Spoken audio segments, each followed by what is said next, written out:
Yes, guys. So good afternoon and welcome back to our live Arsenal transfer news update show. Of course, we're here every single day now. We'll be doing these people. The build up to the January window is getting closer day by day. And of course, we're here for the latest Arsenal transfer news as always. Make sure you hit like buttons up. We've got so much to unpack, so much to dissect, so much to go through today, guys. We're talking our main story. Arsenal are leading the race to sign the man, Toney. For January, it's us and Chelsea at the moment in the race to this player, and Arsenal are leading it as things stand. We're going to go through that as our main story, but also talk about Eddie Nketiah. What does Eddie Nketiah's future look like at the moment, guys? We're going to go through that. We're going to be talking Douglas Luiz. Fabrizio Romano has came out and spoken about the latest to do with Arsenal interested in Douglas Luiz, and also Martin Zubimendi. We're going to get the latest on him. And towards the end of the show, I've got a big show tonight as well, people. Two big shows tonight as well. We've got Talking Ball with my man RD12. We're talking the whole European Super League because it is back. I'm going to do my thoughts towards the end about this as well. And also, we're going to be live on Opposition Preview with my man Scott from Onto the Ball, 7 p.m. tonight.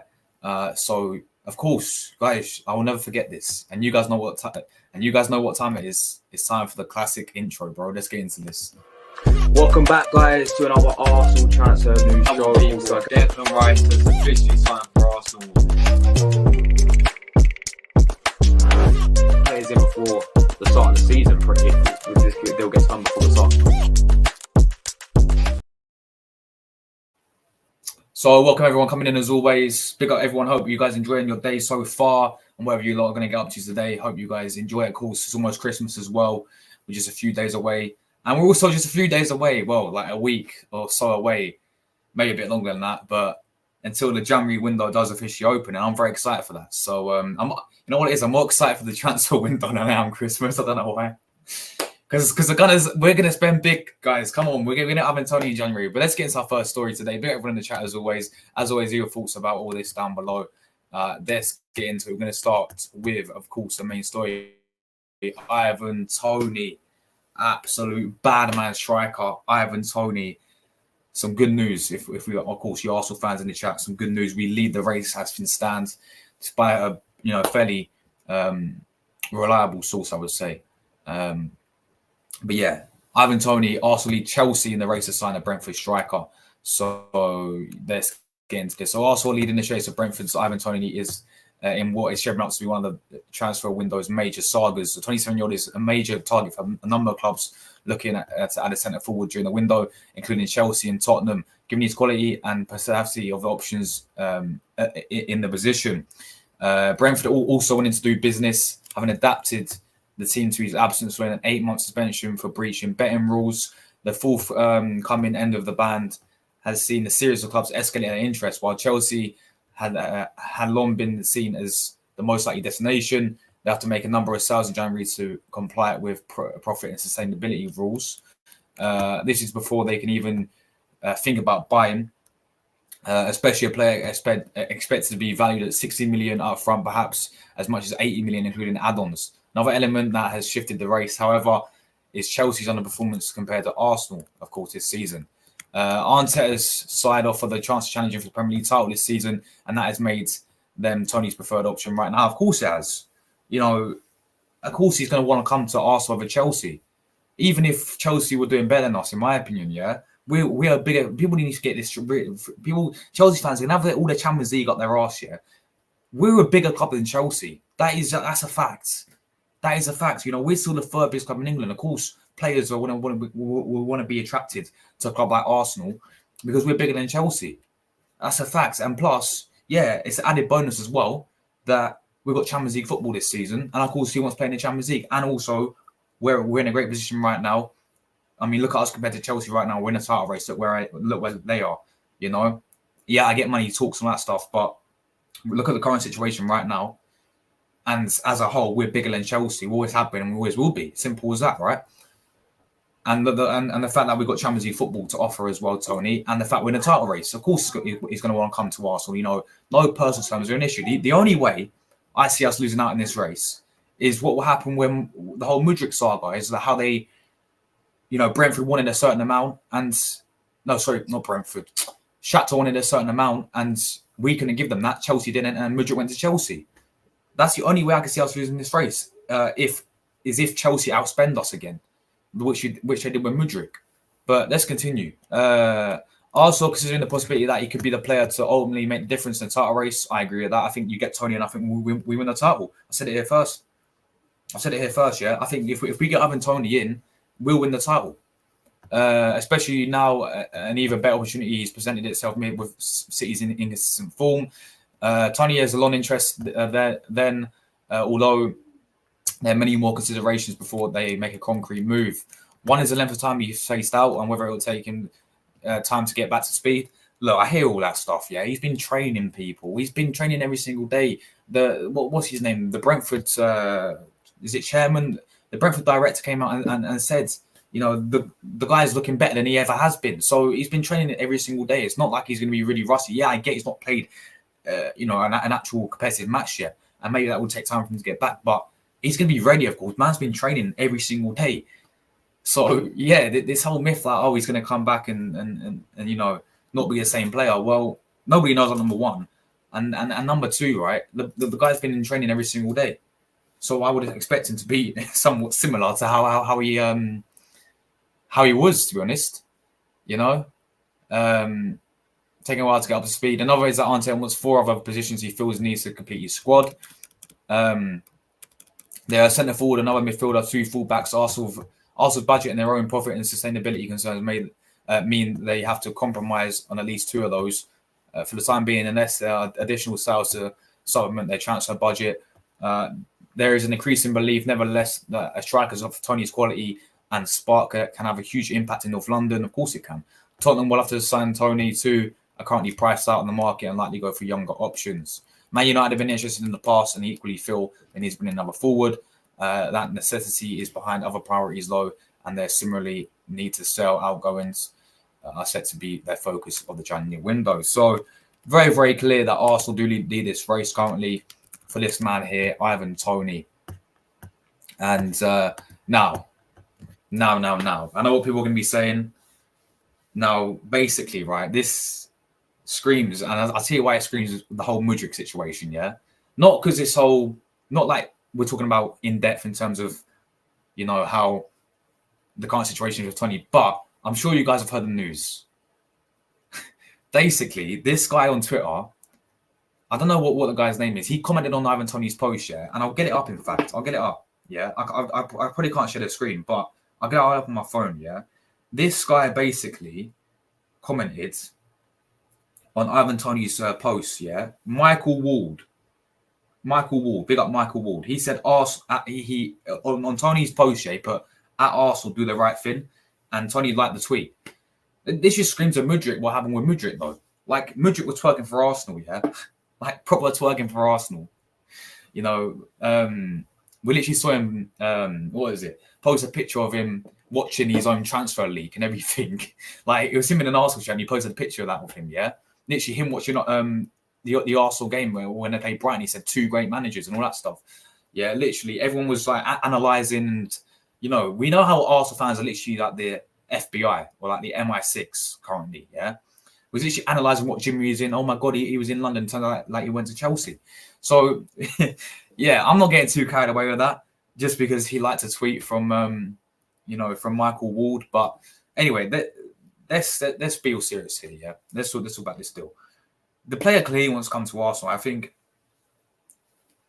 Brentford know, and I want to get the quotes up as well from Brentford's director as well, because Brentford's director came out and actually said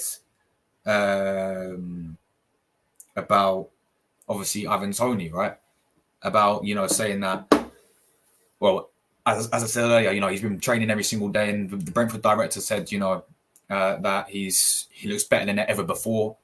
They know how important the guy is to Brentford, and they know how good the player is. And then he actually openly came out and said, yeah, that, and I will try and find the tweets for you guys. He actually openly came out and said, the fact that there is going to be many clubs in for him, and they're not stupid, Brentford. They know many clubs will be interested in Toney, and they'll only sell him when they're ready to sell him, basically. Well, whether that means when they're ready to get a replacement or whatever. Is that what he's trying to say? Like, That is what his words. He said they'll be ready when they're ready to sell him. So they've pretty much openly came out and said, we know if any comes in for the player, we know he's probably not going to stay with us. We know he's going to go to a much bigger club. With all due respect to Brentford, you guys are a great club, by the way. Brentford, you got a good manager. You're great. You play some nice football. You're a great club. I got big respect for Brentford. Yeah, big up Brentford. But let's be real. Toney needs better. Toney's going to want better as well on his return. So, yeah, man. Of course, this has always been, and I've said it all I've got to say about Ivan Toney. This guy is the guy. And I say it again, if we get Ivan Toney, we win the league. My confidence, I'm guaranteed my confidence levels go this high. I'm sure many Arsenal fans will as well. I'm buzzing. If we were to get Ivan Toney, then we'll win this Premier League this season. It's as simple as that. I just feel like you need that. This guy for me is a missing piece of the puzzle. And yeah, I know there's other positions that we need as well, and I'm not denying that. But we get Ivan Toney in, and that's our goal sorted out, in my opinion. This guy comes in January. I guarantee he'll be our top goal scorer when it comes to the end of the season. I've said all I've got to say about Ivan Toney, guys. This guy is quality. This guy is class. Okay, number one, he's Prem proven. He's already done it in Premier League. He's done it for Brentford, by the way. Again, all due respect. But look at the service he had. And I say this all the time. When Harry Kane left now, Harry Kane's gone. This guy's now the second best striker in the Premier League behind Haaland, in my opinion. People say, Isaac, all this, not for me. Not for me. Ivan Toney, for me, is the second best striker behind Erling Haaland in this Premier League. And I get he's been out for 8 months or whatever. But last season, he scored, 20 goals? 20 goals playing for Brentford. Look at their service compared to Arsenal's service. Imagine him with Odegaard in the team. Imagine him with Saka on the right. Imagine him with Martinelli on the left. Or if it will be Trossard, whoever it's going to be. Imagine all the services he's going to be getting compared to at Brentford. With all due respect. I know it seems like disrespecting Brentford, but look, just compare it, people, and you guys get what I'm trying to say. This still is perfect for Arsenal. And I've got a feeling, we're actually going to sign this player. I'm very confident. For once, when it comes to these windows, I'm very confident that we're actually going to get over the line and we're actually going to sign this one. I'm very confident that we will get this player. Very confident. Because the personal terms will not be an issue, people. Personal terms, no issue. The player will want to come to Arsenal. It's just all about agreeing a fee with Brentford. Now, the fee, there's been lots of different sort of what's it called? Dilemmas. Is that the right word to use in terms of this whole fee situation? Now, there's talk of Arsenal was going to do it as another loan deal. He's going to get this guy on loan and buy him at the end of the season. And then having said that, we can't do that because apparently we've already got Ryan loan, and you can't have two players at the same time on loan for one club or something. You know how we got Ryan for Brentford, we can't do another one, something like that. The only way we would be able to get Toney is if we were to get Ryan on a permanent deal as well, which I think we've already done, have we not? I swear that came out ages ago, which we're most likely going to do anyway. So I don't see a loan deal, I don't see a loan deal, but that was one of the options apparently. And then the second option, of course, was just straight up cash, 60 million, 80 million, between that sort of range. I'd do it, man. I'd do it. This guy is perfect for us. This guy's a missing piece of the puzzle, guys. This is not me digging out Jesus here, because Jesus is a good player, man. He's a good player. But we need that clinical strike. We need that we need that clinical goal scorer, all right? Yeah, we need that clinical goal scorer. We need that guy. And I'll give you the prime example. We need that guy who we had, Van Persie, for example. We need that Van Persie-esque player this season to take us over the line. He 100% boosts our squad, 100%. He elevates our squad to that next level. Premier League, Champions League wise, whatever. He elevates us. It's as simple as that, guys. This guy will be perfect. He's got everything a striker needs. Everything a striker needs. Everything that we need in our squad right now. Yeah, this guy does not get bullied off the ball. If anything, this guy bullies defenders. I watched this guy play when he came to the Emirates. We couldn't handle this guy. He kept holding the ball up, and we couldn't handle him.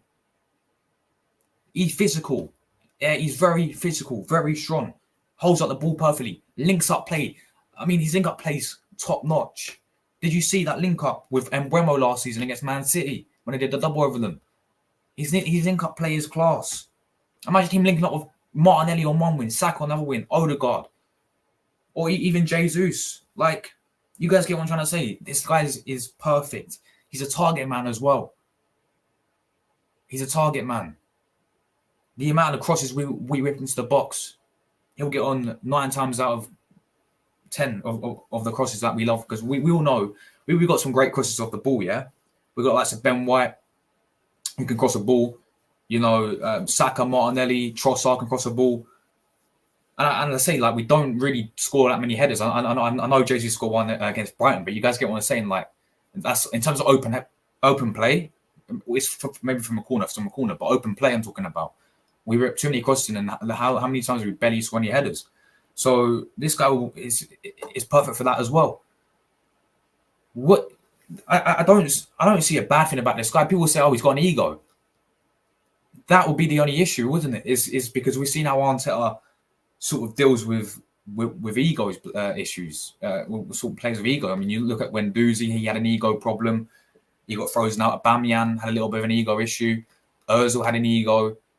You know, anyone else I'm missing? I'm sure I've missed a few in there as well. But nah, man, I don't think that'll be an issue. Yeah, I do not think this is an issue. This guy's a perfect striker. I mean, people can name other strikers. Oh, Osimhen. Well, number one, are we really going to play his release clause in January? I don't think we are.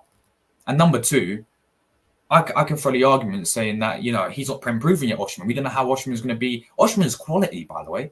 Of course he is, but we don't know how he's going to be in the Prem. Toney's like Prem-proven striker. He's actually got everything. He's a goal scorer, which is their main job to do, is to score goals. He's clinical. He's a target man. He's physical. His side up plays top notch. What else is there? What else is there to say about Ivan Toney? You know, this guy is perfect. This guy is perfect for Arsenal, people. So the current news, we're leading the race. I'm so confident that we will sign this player. I'm very confident. I do believe Edu and Nketiah will get this on over the line. I really do. And I really do think this will be our main striker. I do think we'll get him in January as well. I do got a funny feeling that we will get this guy in January. I feel like, yes, it's going to cost us a lot. And another thing that we could do as well, which I'm thinking about this as well, is there's been lots of talk, and we will get onto it in a minute, people. There's been lots of talk about Eddie Nketiah. What if we did a swap deal? Just saying, like, what if we did a swap deal? We did a swap deal plus cash or something. And I know you don't really see many of those happening, these swap deals in football nowadays, yeah? But what if that's got to be an option, surely?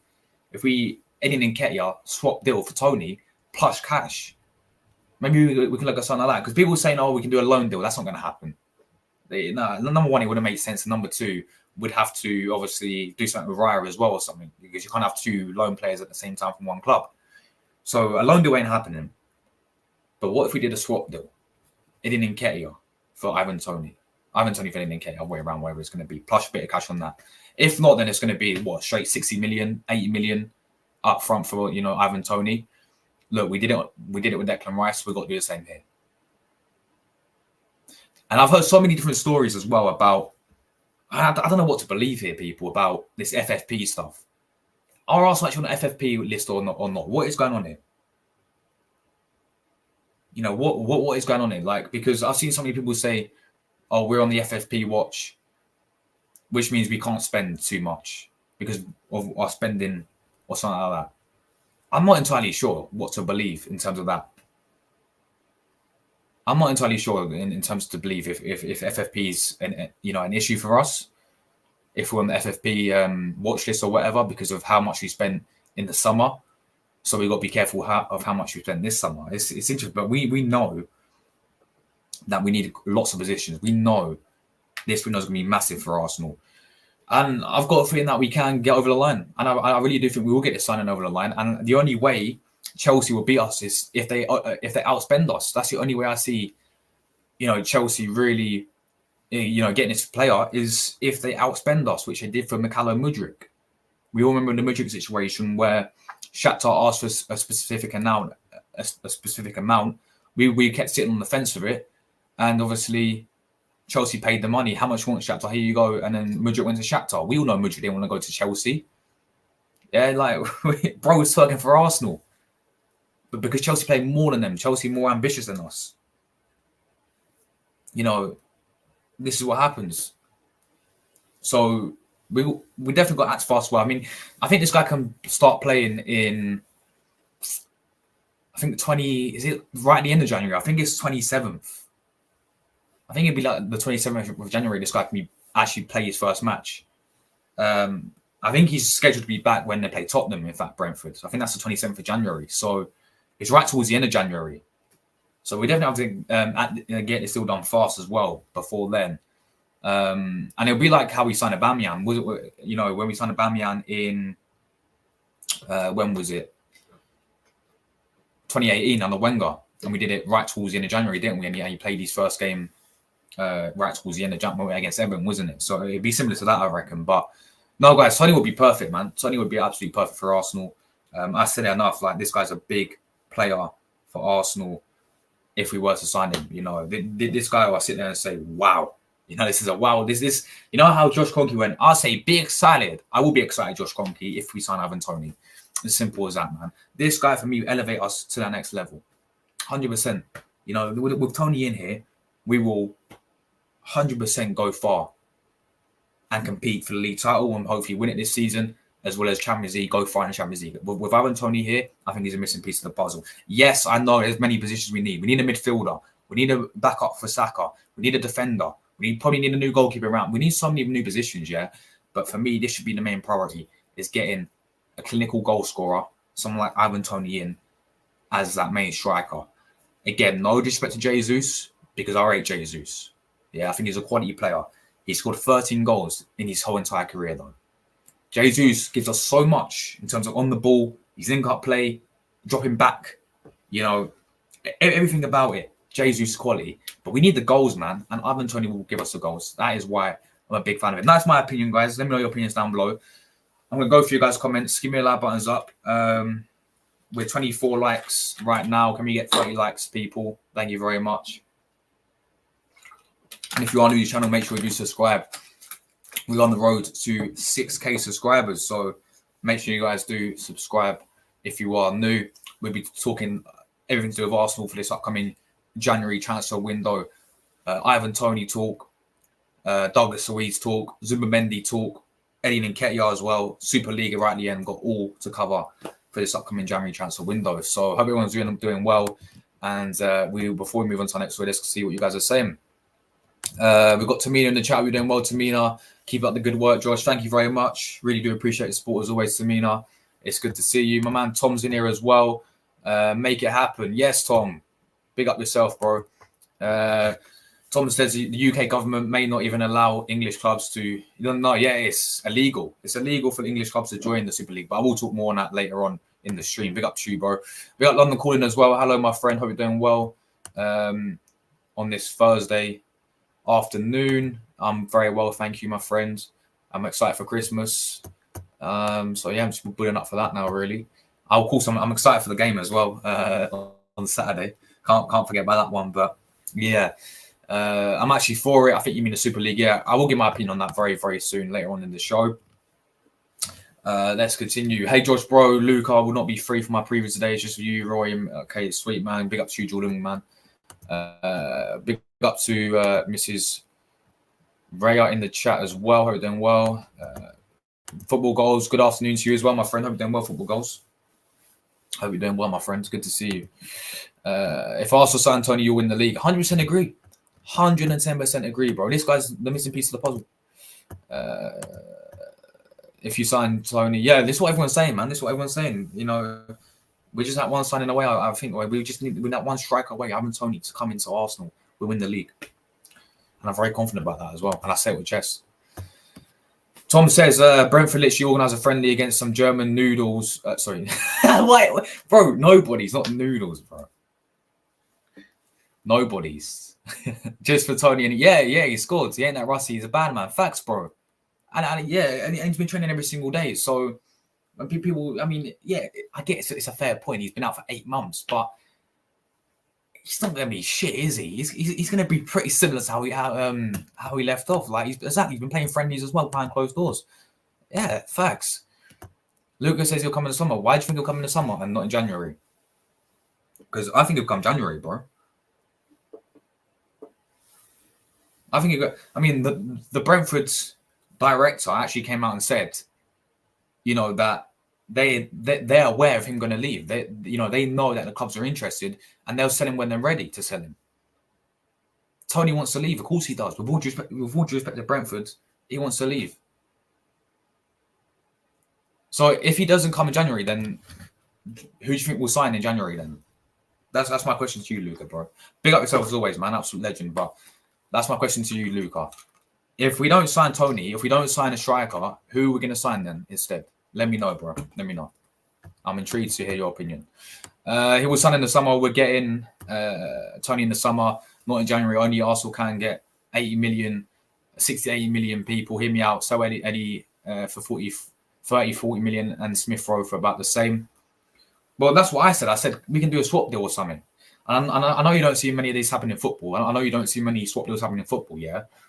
But you could do like a sort of swap deal, you know, for Toney and Nketiah, plus a bit of cash. If not, it's going to be outright 60, 80 million for the player, isn't it? You know, so, bro, I'm very confident. I'm very confident that we will sign him in January. I really am. But I will get any Nketiah news in a minute as well. Nah. And that whole loan deal, right? It wouldn't make sense to me. It wouldn't make sense because, and it couldn't happen unless you'd have to get around a permanent deal. Because number one, it's a rule, like you can't have 2 players from the same club on loan at the same time or something. So it wouldn't work. Number one, and number two, exactly. Why would they send him out on loan? It would never happen. So yeah, certainly wouldn't. That's not a case anymore. How are you? I'm on the way to work. I'm very well, man. I'm very well. I hope you're looking forward to Christmas, Luca. Are you working on Christmas as well? Let me know, bro. Mate, that's dedication right there, bro.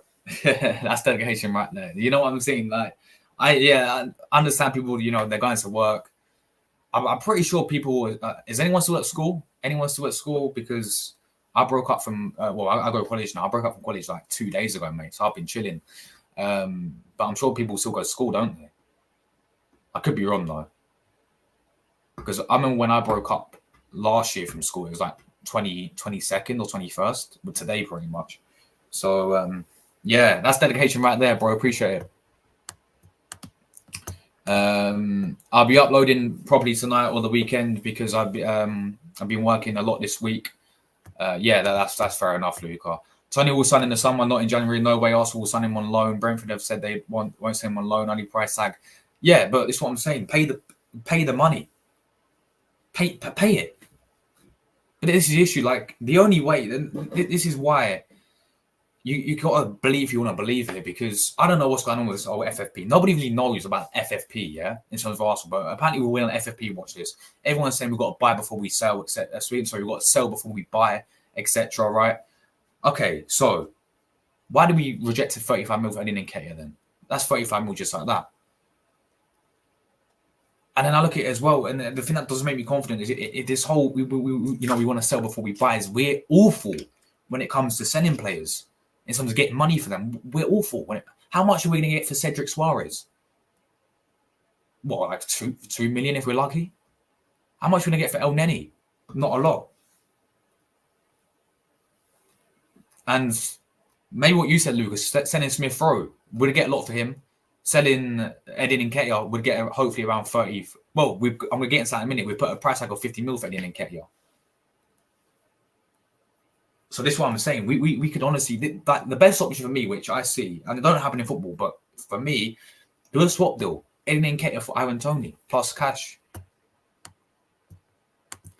Big up, man. Dennis in the chat. Dennis Ferreira, good to see you, bro. Good to see you. I've not seen you before in my chat, so if you're new, drop me a sub. I'm on the road to 6K subscribers, bro. I do daily Arsenal content. But he says he's not sure of he's the best option for us. Let me know who is, Dennis, bro. Let me know who is. Let me know your ideal striker down below, my friend. But good to see you in the chat as well. Toney ain't coming in Jan. He will sign at the end of the season. Says Luca. I think he's coming in Jan personally. Big up to Peter. He's from Vienna. Big up Vienna, man. Big up Austria. Vienna. Yes. Big up Vienna. Appreciate the support, people. Let me know where you're watching, where everyone's watching from, people. But we've got my man from Vienna. Appreciate it, man. Thank you very much. And Dennis is from Brazil. Brazil. Big up Brazil, bro. Arsenal should sign Paulinho from Atletico Miliano or John Kennedy from Fluminense. They both won the kids. Although there must be a lot of teams that watch it or won't. What about the guy we've been linked with this guy from Santos, and I forgot his name. What, as you're Brazilian, my friend, yeah, I want to know your thoughts, Dennis. Right? I want to know your thoughts on what is his name. Let me get it up. This guy from Santos. I know they got relegated for the first time in history, right? Right. What's his name? This guy, he's called Marcus Leandro. Marcus Leandro from Santos. Let me know your thoughts on him, bro. And if he'll be a good striker. Because obviously, I don't watch the Brazilian football, so I'm not too keen on these players. But we was heavily linked with that player, Marcus Leandro from Santos. So yeah, let me know your thoughts on him, bro. But yeah, big up, man. Appreciate you tuning in, man. Big up Brazil. Toney is coming. Toney is coming also. I reckon we won't sign a striker until in the summer. Do you believe in that, journalist? If we're going to buy 4 players, do we need fullbacks? Because Tommy, Partey, and Elneny are going to be back for the FA Cup. Well, they're all leaving, aren't they, in January? They're going to their respective, countries. For that all the cups, like Asian Cup, AFCON. So yeah, we're going to be very, very limited when it comes to that. Big up Mrs. Hyman in the chat. Hope you're doing well.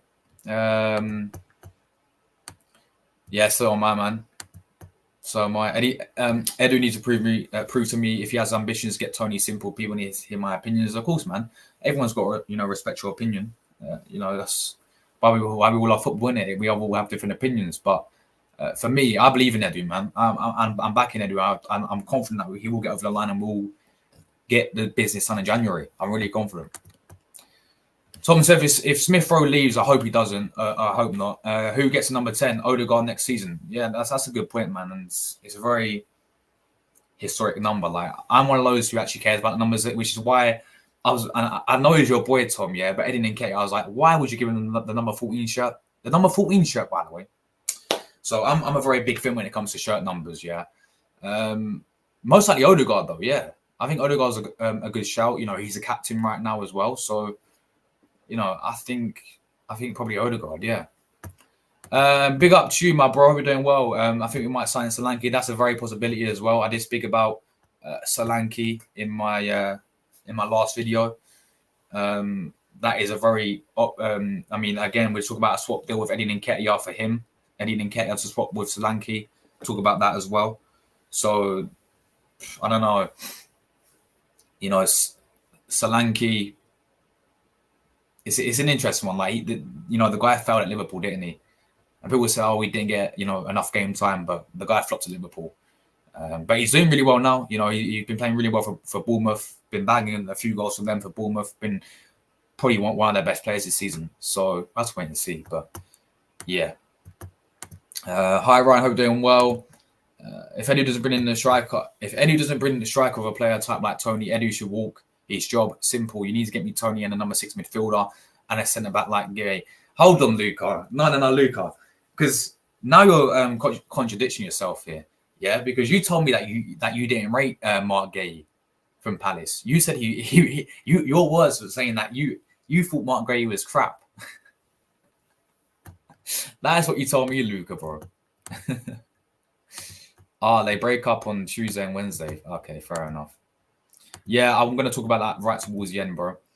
Anthony, good to see you, bro. Hope you're doing well. Big up, Josh. I can't see this still happening. I think Toney will be a Brentford player this season. He'll be a Tottenham player next season.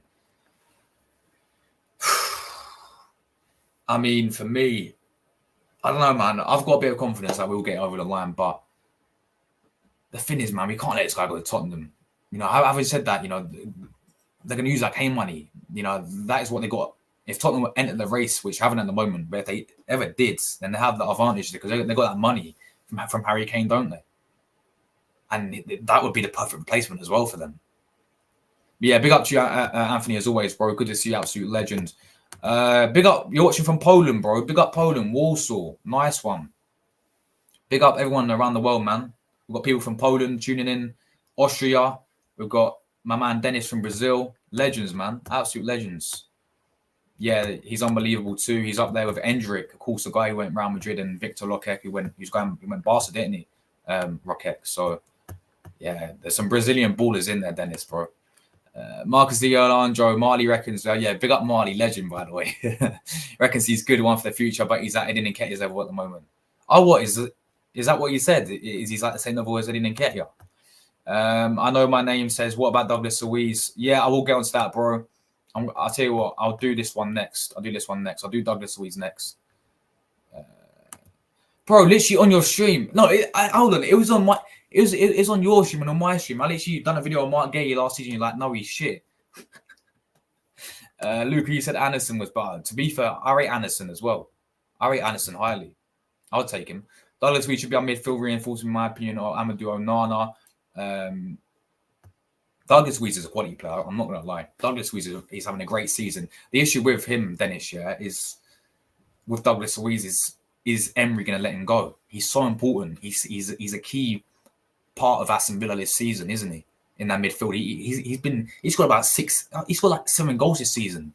Like 6-7 goals, right? He's a great player, Douglas Luiz. But it's about if Villa will let this guy go because he's so important for them.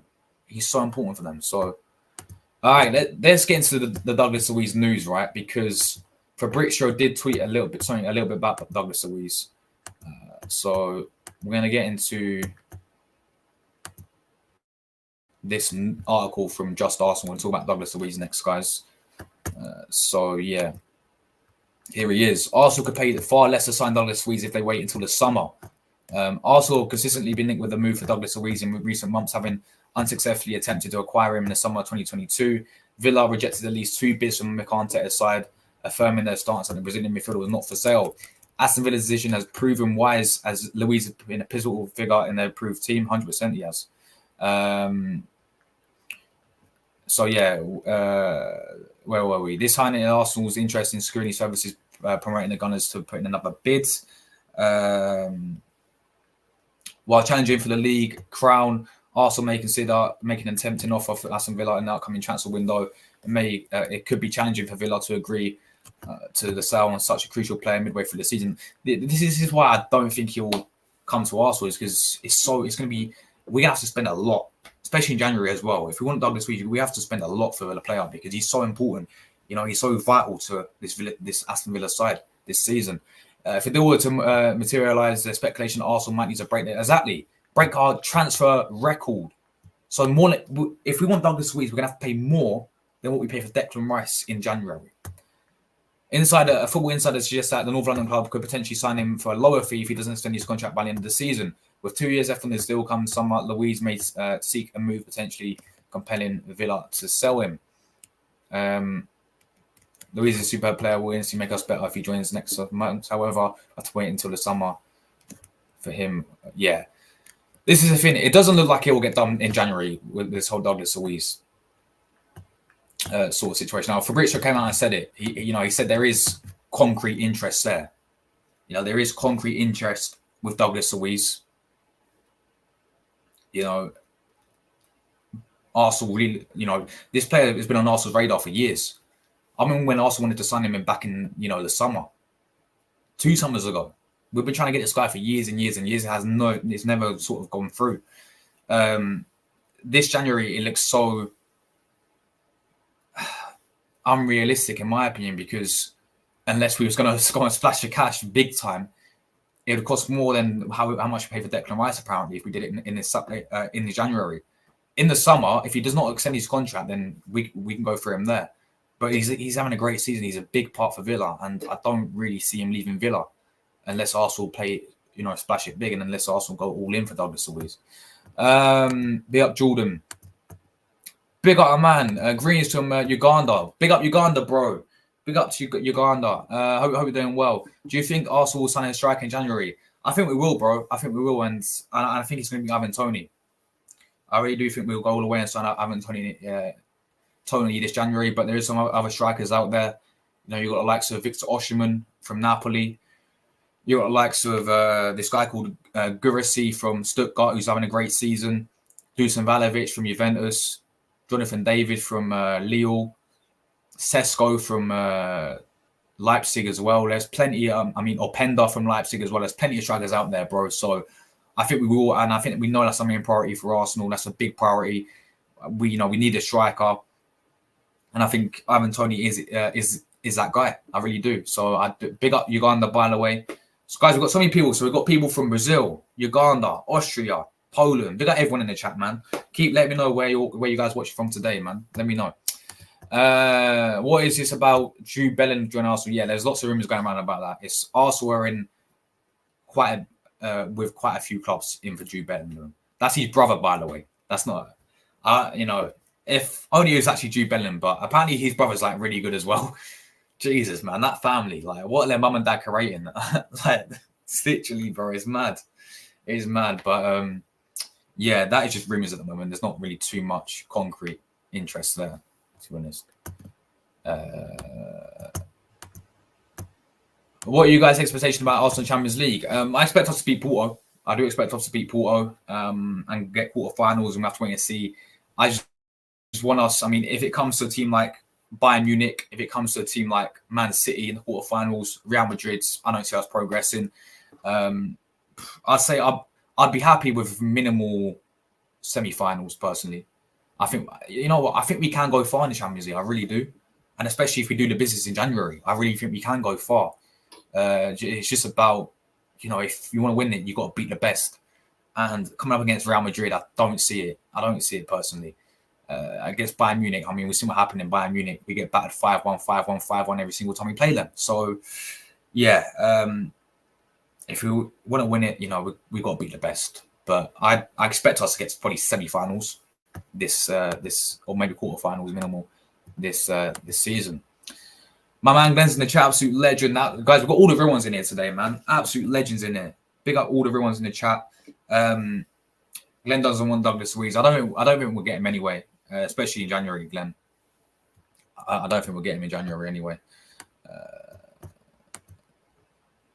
Yeah, absolute real one he is, man. Man's watching from Jamaica as always. Yeah, big up Jamaica. But yeah. Yeah, guys, Douglas Luiz, I do rate him. I think he's a good player. It's just all about, it's probably going to be happening in the summer. Because number one, he's a big part. He's Aston Villa's most important player, pretty much. Well, one of their most important players. He scored about 6-7 goals this season. He's been a vital part to how successful they've been this season. So, yeah, I don't see him coming to Arsenal in January, man. I really don't. All right. Let's get. I hope you get better soon, Glenn. By the way, I do hope you get better soon, my bro. Let's get into the next midfield that we're going to talk about, and this one for me. And I've been paying attention to this guy, yeah, recently as well. I've been actually watching this guy, and I've been a big fan of this player, yeah. This guy is so technically gifted with, when it comes to playing. This guy's technically world class, and I'm sure you guys heard of him. Martin Zubimendi. Martin Zubimendi, guys, been heavily linked with Arsenal, as we know.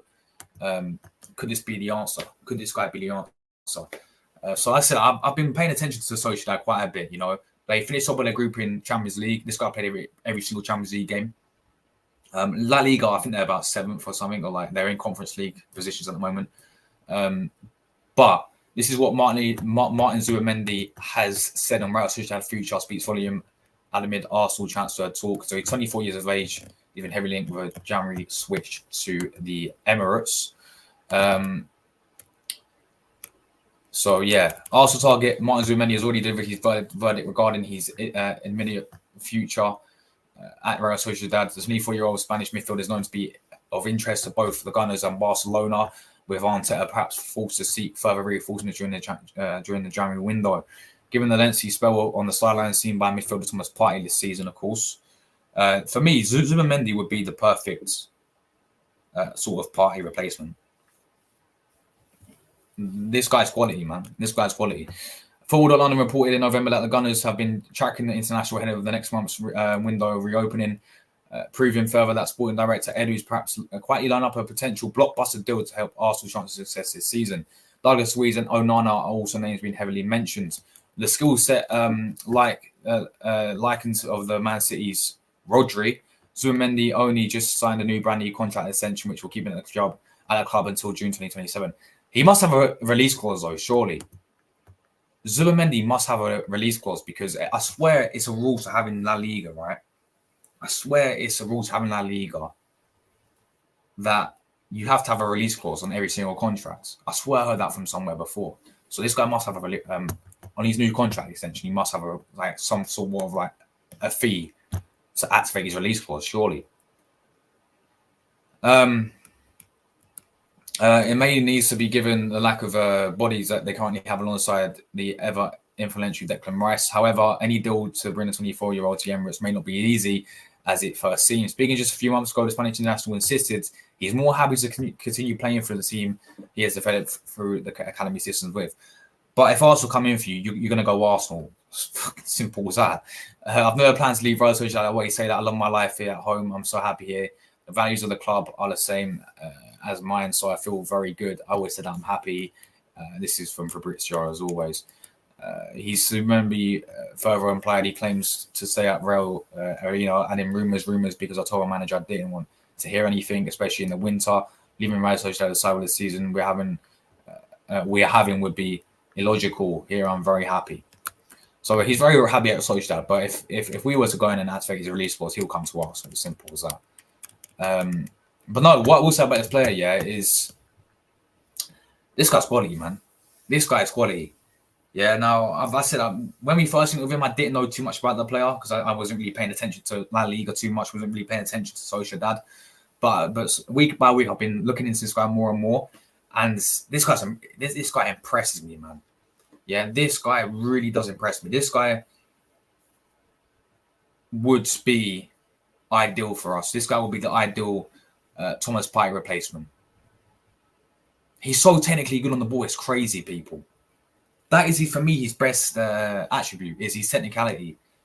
Is the way how he's so technical on the ball. And I know you get with Spanish players. Yeah, we know they're all technical, but this guy is so technically gifted on the ball. I think he's perfect. He's more of a DM though. He's more of like a CDM. So this is what I'm saying. He'll go slot right. Partey replacement. You put Declan Rice, Zubimendi, and then you put Odegaard in front of them. He's going to cost us 100 mil. Do you mean Douglas Luiz or do you mean Zubimendi? I think you mean Zubimendi, right? Zubimendi nets Rodri. That is what he's been told, man. And let me say something. He does play very similar to him. He does play very similar to Rodri. So, yeah. We live Partey to play in Arsenal because of the way he plays. I think you mean love. Yeah, we love Partey to play in Arsenal because of the way he plays. But there's a rumour of his exit. What's your take on that, brother? Take a visit Uganda. Mate, I'd love to come to Uganda, bro. I'd love to come to Uganda. Big up Uganda. Look, Thomas Partey leaving. Yeah, there's been lots of rumours about that. There's obviously been quite a lot of rumours about Partey leaving. There was last season when he was going to go to Juventus and Saudi clubs were in for him. The issue with Thomas Partey is, I agree. I love Partey. And I said it before. I think he's one of Arsenal's, if not Arsenal's most important player when he's fully fit. That's the case because when he's not fit, he's very injury prone. We miss him a lot as well, don't we? And that's clearly been told because we're looking for a replacement for him now, right? I think I would keep him, bro. Of course, I'll keep Thomas Partey. I think he's so important to us that you can't. I mean, unless we get an offer come in that we can't refuse. If you want to get rid of Partey, you've got to get good money for him. We got to get more than we pay for him anyway. That's the way I see it. That is the way I see it because just selling him just wouldn't. It wouldn't sit right with me because he's so good, man. He's so good. He's so important to our team. It's all about if he stays fit, though. And we ain't going to see him play, by the way, until probably late February, because obviously he's going to AFCON for Ghana. He's playing in the African Cup of Nations for Ghana. So we're not going to see him. You know, now he is he's not fully fit yet, but he's getting very close to returning. Well, but when he does return, he'll be going to AFCON. So he's getting ready to go to AFCON. So we're not going to see him play until February. So I want to sell him, man. I'd review his, when he comes back, I'd review his situation when it comes to the summer. That way we can see, what we should do to Thomas Partey. But I wouldn't sell him, bro. I want to sell him, and of course, unless a club comes in for like what, 60 million, 70 million, that type of money, then I would. His money is money, it's a hefty chunk of money I want. But what club is really going to do that? Unless it's Saudi, let's be real with it. So, yeah, I think it's so important to us. I think you still got, but you still you go and buy that replacement for him in January. Just have that depth there as well, because Jorginho will be going in the summer anyway. And as I said, El Neni will be going as well, probably. So that's 2 straight away gone. Obviously, Partey is very injury prone, as we know. So we have Partey, Declan Rice as our main 2. And then hopefully this guy's Zubimendi coming in. That's 3. And then obviously Havertz will be in that little depth as well. So I still think we should really, I don't think we should rush to sell him just yet. I think he's very important to Arsenal. Am I going to watch a fight tomorrow? Yes, I will be, man. Who do you think is going to win, Glenn? Let me know. Who have you got? Who do you think is going to win, bro? But yeah, what time is it as well? Let me have a look. What time does it start? Let me have a look. UK time, that is.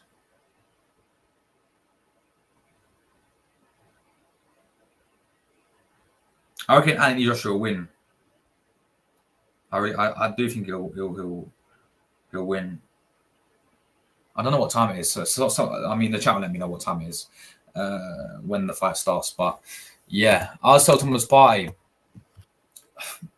I'd review it in the summer personally, not in January. In the summer for me, but yeah, Zubimendi guys would be excellent for us. All right, final piece of news. I'm going to get in. I'm going to talk about a little bit about the Super League in a minute as well.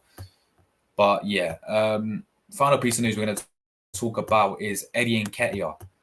Your defense is in trouble, and Nketiah in the room. We're talking about Eddie Nketiah next up, guys. An Eddie Nketiah update for us. So we've actually set a price tag for him in January, right? Eddie Nketiah. You can see here we've set a lofty price tag for Eddie Nketiah to the tier January interest. So let's go through this. So yeah, Arsenal are not looking to sell Eddie Nketiah during the January transfer window, while the striker himself is not pushing for an exit despite a talk of a move away. Sources are confirmed to 90 Minute. Nketiah has seldom been a regular at the Emirates Stadium during his time in the first team setup. Luiz came in as a starter during Gabriel Jesus' spells. Sorry, guys. During Gabriel Jesus' spells. Where am I? What the hell? My eyes are going weird.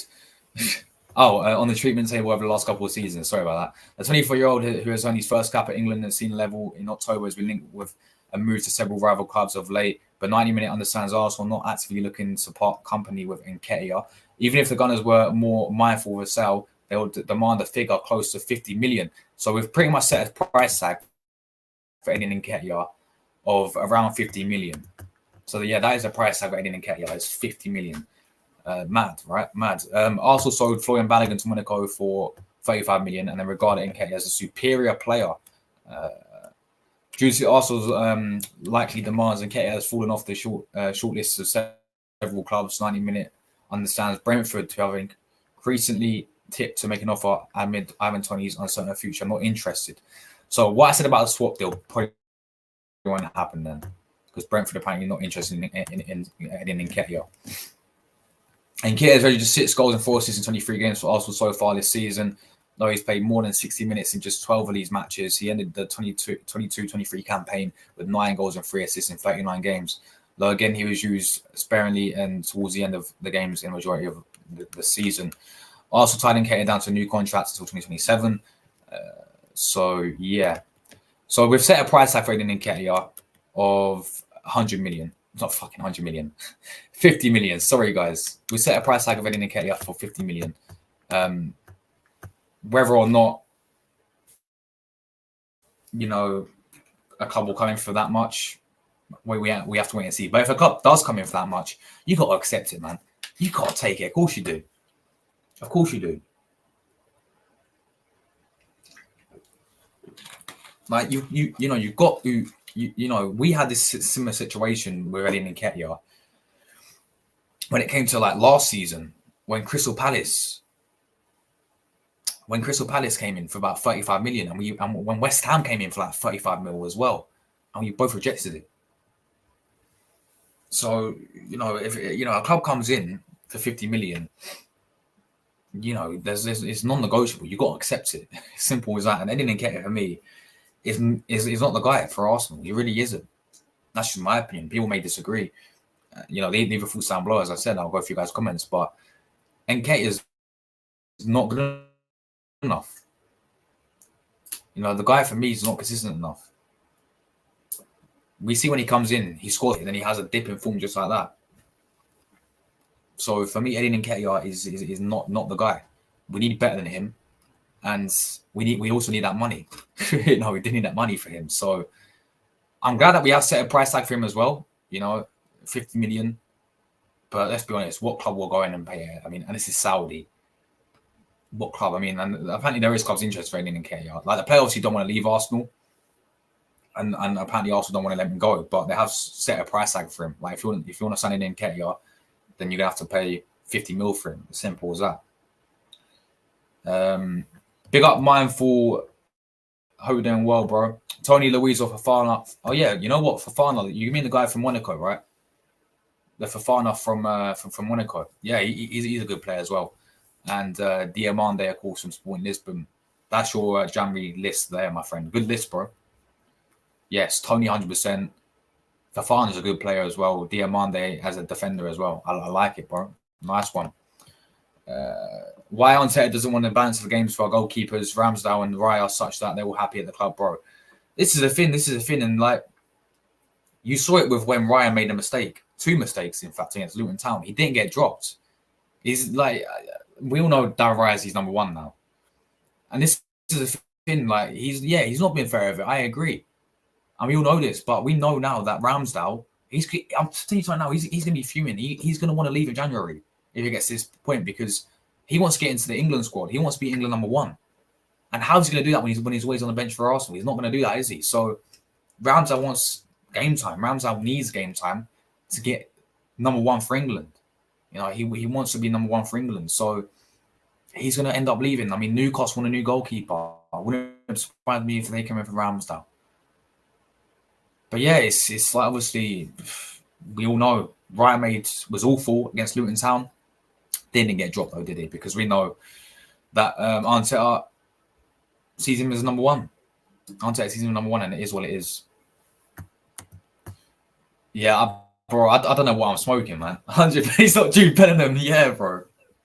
I don't know what I'm smoking, man. I don't know what I'm smoking today, bro. Yeah, you too, man. Yeah, you too. Happy holidays. Happy holidays to you, bro. Happy New Year 2024, all the way from Africa, Uganda. Big up Uganda. Big up all the Ugandans watching, man. Great country, Uganda. I'd love to visit Uganda one day. But yes, Merry Christmas to you. Happy New Year 2024. Big up, man. Big up. Thank you very much. All right, let's get into that then. Let's get into Super League talk then, because everyone's rejected it. But this is the thing people need to understand, right?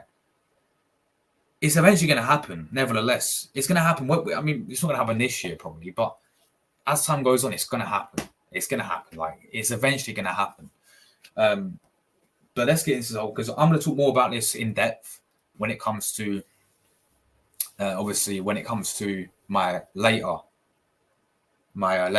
show, which I do with RD12. That'll be at 6 p.m. tonight, guys. We're talking about the Super League in that one. Monaco and Madrid. I know Atletico came out and rejected it straight away. Monaco obviously did, but not Real Madrid, because obviously Florentino Perez is the guy who runs the whole thing, so he would never reject it. But let's get into this. So this is how the Super League, and they've done a new format for it as well. So let's get through this, guys, and I will get myself out of here, guys. If you are new to the channel, make sure you subscribe on the road to 6K subscribers with daily Arsenal content. So this is apparently this, right? So new Super League format revealed, 3 leagues, promotions, and relegation. So this is a whole new format side of things, yeah. So we got this thing called the Star League, the Gold League, and the Blue League. We're not in primary school, mate. What are these names? Number one, come on, you're making a brand new league, yeah. Florentino Perez and all these owners, yeah, of these big major clubs, right? These organizations, yeah. You're making a big league, a fantastic league, all clubs playing against each other. You can't even get. You're doing like what primary school names, preschool names, star of the week in primary school as a Star League. Like, come on, man. At least think of some better names. Like, come on. This is gonna be the big bad boy league and everything. Everyone's gonna be tuning in every single day to watch this league, yeah. And you come up with names like this: the Star League, the Gold League, and the Blue League. Like, anyway. So A22 announced a new Super League with format with participation based on the sporting merit. 3 divisions, promotions, and relegation. So I think the issue that people had with it, I mean, there's lots of issues which people have with it, but there's people that said there's no relegation system. So it'd be like sort of the NBA, sort of like the NFL, where no one will get relegated. It'll be every single year in, year out, you've been repetitive playing all the big boys, yeah? Nobody will get relegated. And there's not a way to get. I think that was the issue, what people had last time, but now they've changed it. So there's going to be 3 divisions, and there's going to be relegation now and promotions in there. So yeah, A22, the company behind the Super League, announced on Thursday a new format for an alternative European competition after the ECJ said UEFA and FIFA are abusing the dominant position. Basically, there's a whole court case, which is why it came out today. This whole court case came out saying that pretty much the European Super League is now a league. It is now legal. Like it now can go ahead because of the actions of UEFA and FIFA before. So now, basically, the European Super League won the court case, and now that can go ahead now officially. The cornerstone remains that 10 principles were published last February, but a couple of those are worth repeating, said A22. Participation will be based on sporting merit. There'll be no permanent members, and clubs will remain committed to their domestic leagues. So that's another thing which people had an issue with. Which still could be the case now, right? Is obviously the Premier League will be washed, basically. All these leagues, all these domestic leagues, they're going to be washed because of how the viewers obviously view it, right? No, the Premier League is the biggest league in the world, but it's going to be washed now with all this. Everyone's going to be tuning into this European Super League. You know, everyone's like, I mean, I don't mind the idea. Imagine Arsenal playing Bayern Munich and Barcelona, and then next week you got Real Madrid. Like, I don't mind the idea. Personally, right? But it's all to do with money, as we know. Like that is the main thing. It's all financial money. It's all money, yeah. And I'm going. Hopefully they mention this as well. But I'll talk more about it in a minute. But anyway, let's continue.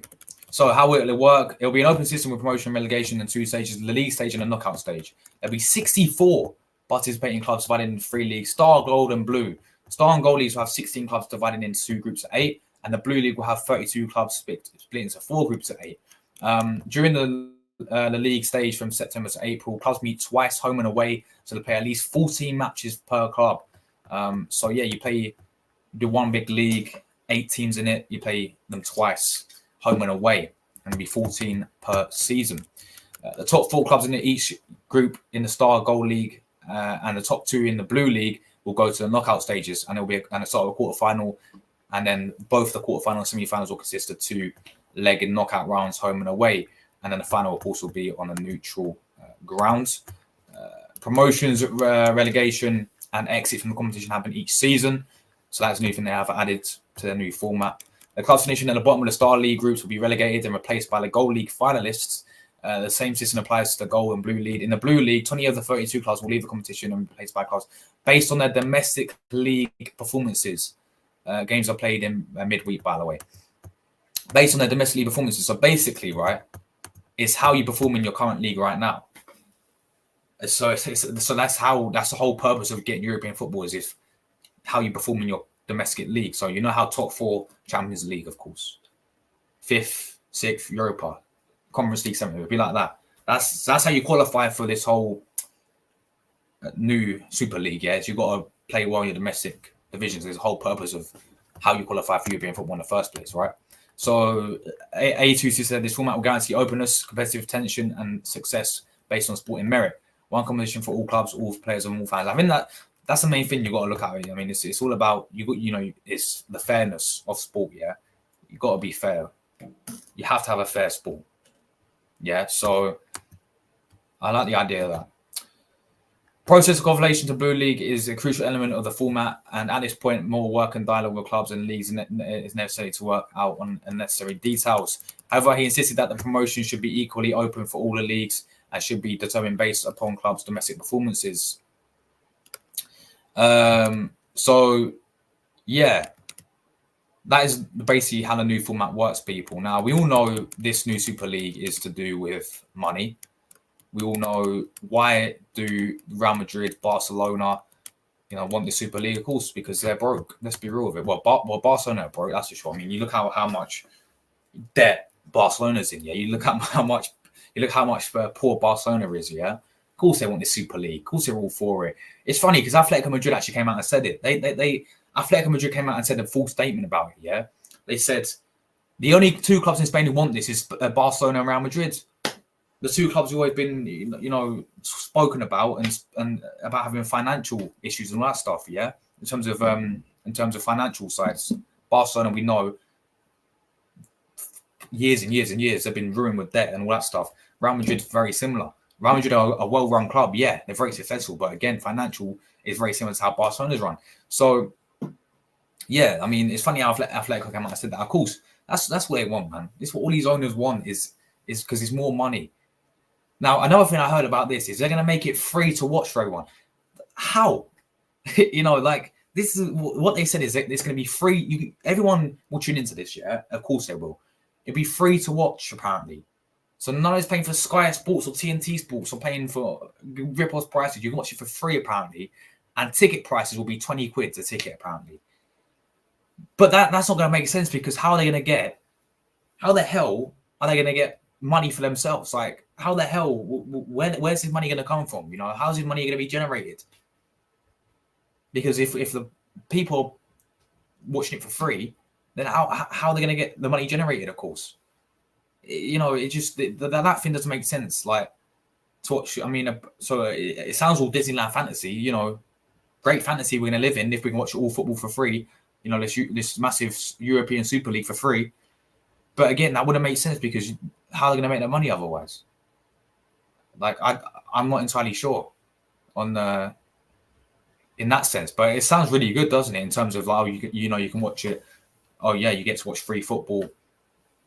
It's like 20 quid a ticket.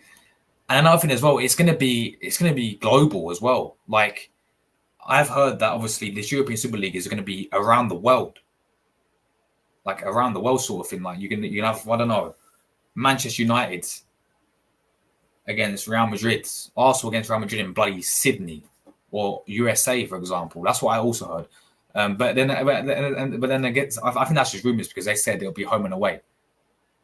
So you play at the Emirates, for example, and you go to Santiago Bernabeu and play Real Madrid away. But yeah, look, the Super League, man, it's going to cause a lot of controversy. But let me tell you something now, guys. It's going to happen, yeah? All the clubs are rejecting it. That's all well and good. But eventually, it'll get to the stage where it will eventually happen. It's inevitable to happen. Like, it's going to happen very, very, very, very soon. Like, not this year, not next year probably, but it will eventually happen. We are getting to the stage where football is evolving. We're getting to the stage where it has to evolve. And this is what it's going to be. This is what it's going to be now. The idea for me, I mean, as a fan, I want my club to be coming up against the best.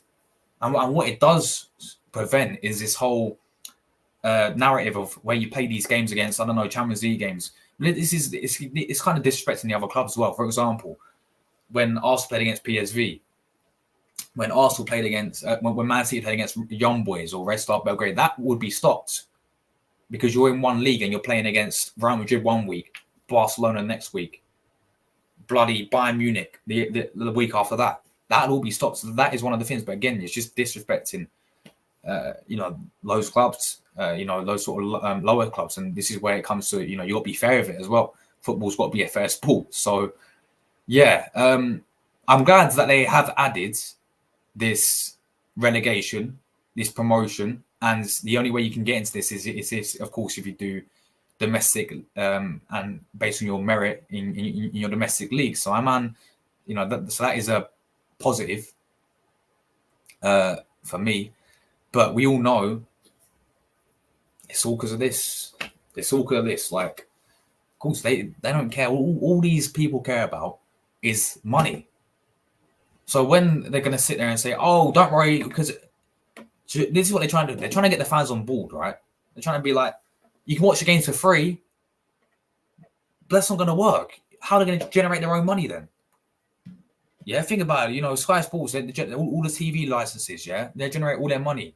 And this is why we paid fucking outrageous prices to watch Sky Sports, and they don't show fucking fully games, by the way. But that's how they make their money, isn't it? I don't get how this whole fantasy, the games will be for free. It's not that thing doesn't make sense to me. That's just a Disneyland fantasy to try and get the fans on board. But yeah, the Super League for me, I think people got to understand it's going to eventually happen. Football is evolving, and do I want it to happen? I don't. I mean, look at where we are now. Yeah, the Champions League for me is perfect. The Champions League for me is perfect. Like, you have your group stage, you have your last 16, and then you have the final. Like, for me, that is what it's, and even that is changing next year. Even that is changing next year. They're completely changing the whole format. And funny enough, they're changing it to like a league as well format. They're literally doing the full league. It'd be so similar to this pretty much. So even that's changing, man. I'm like, Champions League right now for me is perfect competition. Like, yeah, I get you get the dead rubber. I get you get the dead rubber games, like you get Young Boys and Red Star Belgrade, and it's no disrespect to these teams, at least teams getting battered by Man City. But I generally think it shouldn't change. The Champions League, the Europa League, the Conference League should be like this, but it's not going to happen, people. It's going to football's going to evolve, and it has done before, and it is what it is, people. We have to go and accept it. But many clubs have obviously rejected this, like Atletico Madrid, one of the first ones in Spain to come out and say, no, we don't want any part of this. And Atletico actually name dropped everyone as well. It was like, we don't want any part of this except for Barcelona and obviously Real Madrid. Funny enough, the two clubs who want the most money, who need the most money as well, because this Florentino Perez guy is a right knobhead. I'm not gonna. He's a knob, isn't he? He obviously wants to keep himself in his job at Real Madrid, right? And obviously you got Laporte from Barcelona agreeing with it as well, saying it's a great idea because they want the money, man. Because Barca are broke. Barca have had financial issues for years. That's why they want this. That's why they want it so bad. That's why I think it's an idea. But you got teams like Atletico Madrid saying, no, fuck them, bro. Yeah, I don't want to be a part of this. Premier League clubs can't even join it as well, apparently, because it's illegal. I mean, the only way Premier League clubs will join it is if they actually leave the Premier League, which means then the Premier League will be finished. You imagine Arsenal leaving the Premier League. You imagine Man City leaving the Premier League, right? Nobody will care about it. Nobody will care about the Premier League if Arsenal left, if Man City left, if 3 of the big six left, yeah? Say if Man United left the Premier League, Man City and Arsenal, yeah? Nobody will care. They'll all focus on the European Super League. So you take out 3-4 teams, or say 5 of the big 6 join the Super League, yeah? 5 teams gone like that. Say if Arsenal agree to it, Man United agree to it because they got the Glazers. Arsenal have got the Cronkies. Man City agrees to it because they got the rich owners as well. Newcastle, for example, are going to go in there as well. Maybe Liverpool, right? That's 5 or whatever. You take them out of one league, you put them in this one, yeah? You go to, I don't know, France, PSG, that they want the money. They got rich owners, right? Say PSG, I don't know, Marseille, Lyon. People already call it French League La Farmers League. Imagine if PSG leave. You got La Liga. You got Barcelona, Real Madrid who leave. Two of the best teams in La Liga. Two of the biggest teams in La Liga. Nobody will care about La Liga anymore. Nobody will care about the Premier League anymore. Nobody will care about the Serie A if Inter Milan, AC Milan, Napoli, all these teams leave. The leagues will be dusted, which means nobody will be watching them unless you actually support their respective clubs. Like, say if you support, I don't know, Leicester, a random example, but say you support Everton, then you only watch. But that means these leagues will lose their money because these people will not be paying for all the TV rights. People will not be paying for Sky Sports anymore. People will not be paying TNT. People will not be going to games because these teams are less. People will lose lots of interest when it comes to these types of leagues. Hence why this big, and everyone will be focusing on this big, massive Super League now. That's the only case if obviously Arsenal wanted to be in the Super League. If these teams wanted to leave it, and you have to come in there. Because I think English teams can't come in it because it's illegal or something like that. So, yeah, it's interesting, man. But look, the point is, it's eventually going to happen. You know, it is eventually going to happen, you know. And we're going to have to accept it, people. It is what it is, isn't it? It is what it is. But let me see you guys. Guys, we've got 30 likes. Give me a like buttons up. Thank you guys so much for support today. Really appreciate it. Let's see what you guys are saying in the chat as well. And then I will get myself out of here. Already players are getting injured with their busy schedule. I'm not a favourite of the Super Cup. Yeah, that's another good point as well. Toney, Diamande and Onana. Leeds League 1 equals more injury concerns from fans. I agree. Luiz is not for me, says Luca. Tom says it's all bullshit. Arsenal and everyone in Europe all play the best in the Champions League. Exactly, bro. If it's not fixed, then why are they changing it? Sorry, if it's not broken, then why are they changing it? He isn't going to be able to do what Thomas Partey does for me. Go and get Paulinho for Fulham. I'll get Zubimendi instead. It's free charity for Spanish. Exactly, it is, bro. Especially for Barcelona and Real Madrid. Your prediction for Saturday? Yeah, I've gone 3-2, man. I've gone 3-2 to the Arsenal. I'm confident. I reckon we'll go there and win, you know. I really do. I'm saying it with chest as well. I really do think we'll go out there and get the 3 points. I really do.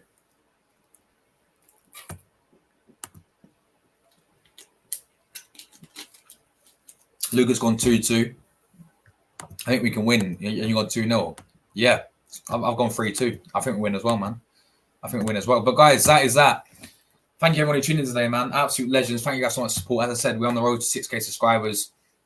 To our news channel, make sure you subscribe. We'll be here every single day, giving you the latest news on Arsenal, everything to do with Arsenal. So make sure you guys subscribe to the channel if you are new. We're on the road to 6K subscribers. Thank you guys very much for the support as always. Absolute legends today. We're back later tonight as well. 6 p.m. We'll be talking more about the Super League. I'll be joined by Rory for that one. RD12. I'll be joined by him. So make sure you guys come and have your say for that one. And then obviously 7 p.m. I'm live tonight. Liverpool versus Arsenal opposition preview as well. We're joined by Onto the Ball for that one. Liverpool fans. So stay tuned for that one, people. And then we've got a big super fan debate as well tomorrow. Lots of content coming up. We're here every single day. And yeah, thanks for everyone who tuned in as always. And I'll see you guys tonight, 6 p.m. for another stream. Take care, everyone. Absolute legends. And we're out of here, people. Ciao. Come on, the Gunners.